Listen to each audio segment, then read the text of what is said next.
शर्म आनी चाहिए पुलिस डिपार्टमेंट को, शर्म आनी चाहिए। वैसा है तो आप लोग अपनी वर्दी छोड़िए, अपना पोजीशन छोड़ दीजिए। सैलरी लेकर क्यों काम कर रहे हैं आप लोग इतने बड़े बड़े पोजीशंस पे?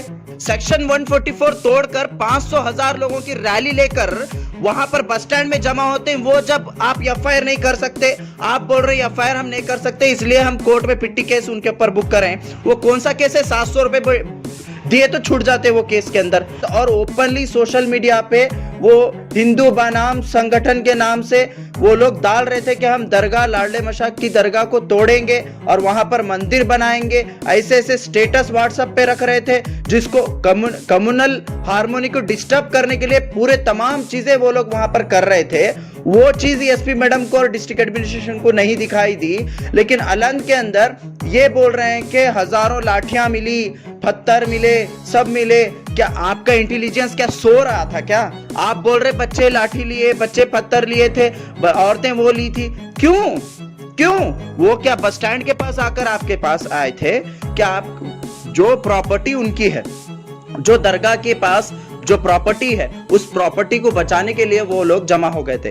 This video is sponsored by Mahalakshmi Jewelers, United Hospital, KBN University, Surat Khazana, Shine Group of Institutions, Chulbur Furniture and by SR Continental Hotel। आप लोग समझ गए कि सिर्फ दरगाह कमेटी के चंद लोगों को लेकर या चंद सो कॉल्ड पॉलिटिकल पार्टीज के लीडर्स को लेकर आप समझ गए कि पूरा कॉन्फिडेंस में आ गया। क्या ऐसे आईएएस आईपीएस ऑफिसर ऐसा काम करते हैं क्या? मैं गुलबर्गा डिस्ट्रिक्ट एडमिनिस्ट्रेशन से एक सवाल पूछना चाहता हूं, Why this कोलावेरी? जब सेक्शन 144 तोड़कर वक्फ बोर्ड के ट्रिब्यूनल का जो ऑर्डर है उसको तोड़कर 500,000 लोगों की रैली लेकर एक शासक, एक union minister government degree college के अंदर पनाह लेते, गवर्नमेंट फायर स्टेशन पर पनाह लेते अलंद के, और उसके बाद गवर्नमेंट बस स्टैंड में जमा होकर वो एहतजाज करते, लेकिन कोई उसके ऊपर बात नहीं करता, कोई उसके ऊपर एफआईआर नहीं होता, कोई उसके ऊपर कार्रवाई नहीं होती। जब इसके बारे में एसपी मैडम से सवाल किया जाता तो एसपी मैडम बोलते मैं वर्दी पहनकर बैठी हूं, यहां पर किसी का पक्षपात करने के लिए नहीं बैठी हूं बोलकर एसपी मैडम बोलते हैं। लेकिन एसपी मैडम सिर्फ उन लोगों के ऊपर सेक्शन 144 तोड़ने पर सिर्फ और सिर्फ कोर्ट में एक पिट्टी केस, एक पिट्टी कंप्लेंट दर्ज किए हैं। उसके अलावा उन लोगों के ऊपर कोई कार्रवाई नहीं करे जो गवर्नमेंट डिग्री कॉलेज में वो लोग जमा होकर वहां पर झंडों के साथ बड़ी बड़ी लाठियां लेकर खड़े हो गए थे।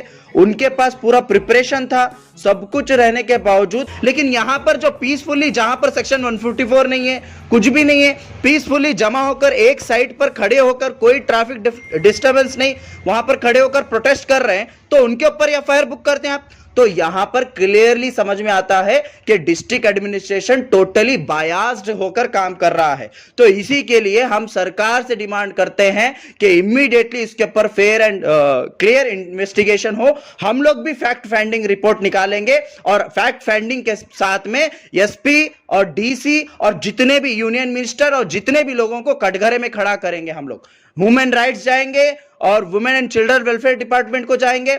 नींद की गोलियां लेकर सो रहा था, क्या आपको नहीं पता था कि इतना सेंसिटिव केस है बोलकर? क्या आपको नहीं मालूम था? क्या आपको नहीं पता था इसके बारे में?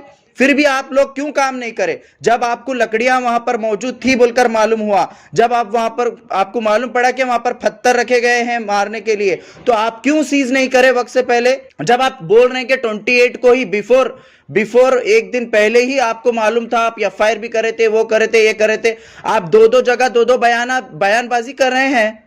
आप एक ओहदे पर हैं, आप एक आईपीएस ऑफिसर्स हैं, आप एक आईएएस ऑफिसर हैं, आप लोगों को किस तरीके से बात करना चाहिए आपको खुद को नहीं मालूम? अगर जो लोग गलत किए हैं, जो लोग लाठी उठाए हैं, जो लोग पत्थर उठाए हैं, बिल्कुल उनको सजा दीजिए। आप कौन नहीं बोल रहा है आपको उनको अरेस्ट करने के लिए?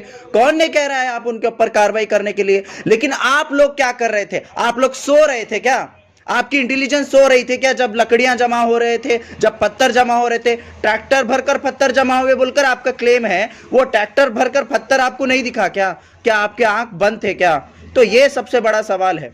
उसके बाद जो अलंद के अंदर ये बोल रहे हैं कि हम पीसफुली वहां पर सब कुछ मैनेज किए, ऑलरेडी पूरी चीजें तयशुदा थी, 10 लोगों को भेजने का तय था, यहां से 5 वहां से 5। जब ये सब कुछ तय था तो आप लोगों ने जनता को क्यों नहीं बताया?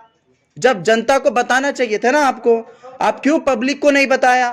तो आप चाहते थे ही ये होना है, आप इंटेंशनली आप चाहते थे कि ऐसा हो, ऐसा लगता है मुझे। आप दरगाह कमेटी के ऊपर ढकल रहे हैं, आप बोल रहे हैं एक तरफ डीसी सर जैसे ही पूजा करके बाहर आने के बाद पब्लिक टीवी पे, टीवी चैनल्स पे, सब जगह पर बयान देते हैं कि दरगाह कमेटी पूरा कोऑपरेट करी है, इसी के वजह से हम वहां पर जाकर पूजा करने में कामयाब हो गए उन लोगों को लेकर, बोलकर आप बोलते हैं। आप लोग दो दो बातें क्यों कर रहे हैं? क्या आप लोग कर रहे हैं? दरगाह कमेटी एक तरफ आपको कोऑपरेट भी कर रही है, आप बोलते हैं, फिर उनके ऊपर बड़े बड़े सेक्शंस डालकर उन लोगों को, तमाम लोगों को आप अरेस्ट करे हैं, और उन तमाम लोगों को, वो बाकी के लोग भाग गए हैं डर से। अब दोनों तरफ आप ही बात कर रहे हैं, ये कैसी बात कर रहे हैं आप? तो टोटली कंफ्यूजन क्रिएट कर रहे हैं अवाम के अंदर। और उसके बाद जब गुलबर्गा में हम इस अरेस्ट के खिलाफ, इस जो इनोसेंट लोगों को जो अरेस्ट किया गया है और जो वहां पर इलीगल एक्टिविटी हुई है, जो सेक्शन 144 को तोड़ा गया है, उसके ऊपर जब हम एहतजाज कर रहे हैं यहां पर peacefully, democratically, doctor Baba Saheb Ambedkar के स्टैच्यू के सामने, तो आप हमारे लोगों पर 40 से 50 लोगों के ऊपर आप एफआईआर बुक करते हैं। वहां पर क्या हुआ? जब स्टेटस डाल रहे हैं, जब रैली निकल कर आ रहे हैं, जब सब कुछ एकदम लोगों के दरमियान में एक नफरत और एक भय का माहौल क्रिएट किया, इनको लाठी उठाने में, इनको पत्थर उठाने में प्रोवोक क्यों किए? खुद यूनियन मिनिस्टर, खुद बीजेपी के शासक, वहां के तमाम लोगों ने प्रोवोक किया। जाहिरी बात है, जो लोग अनपढ़ है, जो लोग नॉलेज नहीं रखते, वो लोग क्या करेंगे? अपने घर को बचाने के लिए कुछ ना कुछ करेंगे ना, कुछ ना कुछ करेंगे। तो आप उनके लिए क्या किया? आप लोगों ने पहले अवाम को कॉन्फिडेंस में नहीं लिया, लोगों को कॉन्फिडेंस में नहीं लिया, जनता को भी आपको कॉन्फिडेंस में लेना होगा। आप लोग कब से लीडर्स के ऊपर भरोसा करना शुरू कर दिए?